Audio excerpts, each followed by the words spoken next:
suis Anna Grinchpoon, maître de conférences en linguistique française et en analyse de discours à l'Université Paris 3 Sorbonne Nouvelle. C'est là où j'exerce mon métier. Aujourd'hui, je vais vous présenter mon livre « La fabrique des discours propagandistes contemporains. Pourquoi et comment ça marche ».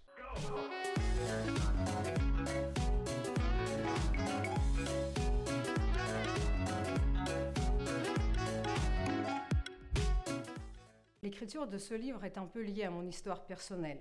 Je suis née en Union soviétique et j'y ai passé mon enfance et mon adolescence.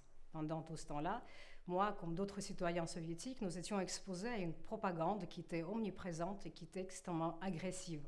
Elle était partout. Elle était dans l'art, elle était dans le cinéma, elle était dans le discours politique, dans le discours médiatique. Elle touchait même à la vie intime des gens.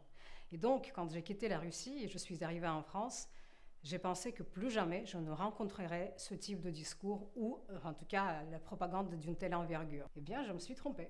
J'ai découvert avec mes études et avec mon séjour ici, avec ma vie ici, que la propagande était absolument omniprésente, mais elle était beaucoup plus sophistiquée que dans la société totalitaire que j'ai connue. J'ai surtout vu ça il y a quelques années, quand nous étions tous touchés par le Covid.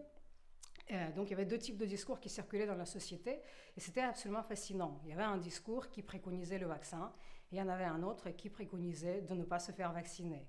Eh bien, les deux étaient fondés sur le discours scientifique et on disait à propos de l'un qu'il était propagandiste, le discours des anti-vax, et le discours tout à fait officiel qui parlait de notre santé, donc le discours de l'État, du gouvernement. Les deux contiennent les éléments du discours propagandiste.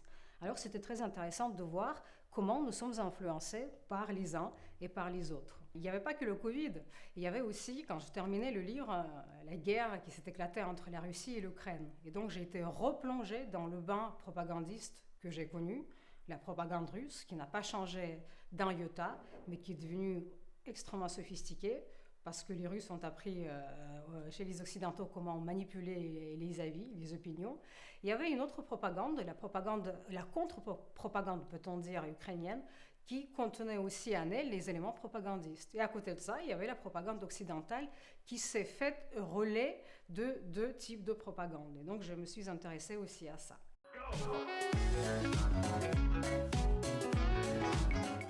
Je me suis aussi beaucoup intéressée au fonctionnement des réseaux sociaux. Il y a des gens qui sont plus écoutés que d'autres et on se demande pourquoi. Donc, il n'y a pas que leur influence psychique sur nous, il y a aussi leur manière d'utiliser le discours qui est intéressante et qui nous influence de manière inconsciente. Nous pouvons tous devenir à un moment donné un relais de la propagande si nous ne sommes pas conscients de la manière dont ça se passe. Et donc dans mon livre, j'ai essayé de montrer comment ces éléments du discours fonctionnent.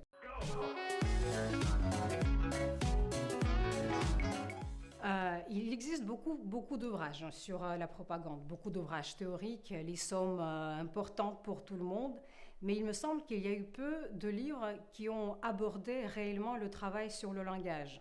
C'est ce que j'ai essayé de faire dans mon livre, qui se veut un peu un manuel pour tous ceux qui désirent comprendre notre réalité et voir comment nous sommes influencés par les discours propagandistes et quelle est la différence de ces discours avec d'autres discours qui ne le sont pas. J'ai essayé de décrire pratiquement tous les procédés qu'on voit sur le marché propagandiste, si je puis dire, en allant de la démagogie jusqu'à la victimisation, de l'appel à la pitié, jusqu'aux arguments en dominem, et ainsi de suite. Je me suis aussi intéressée à toutes sortes de maladies imaginaires qu'inventent les propagandistes quand ils nous vendent leur camelote propagandiste, et aux remèdes tout aussi imaginaires qu'ils proposent pour guérir la société de ces maladies imaginaires.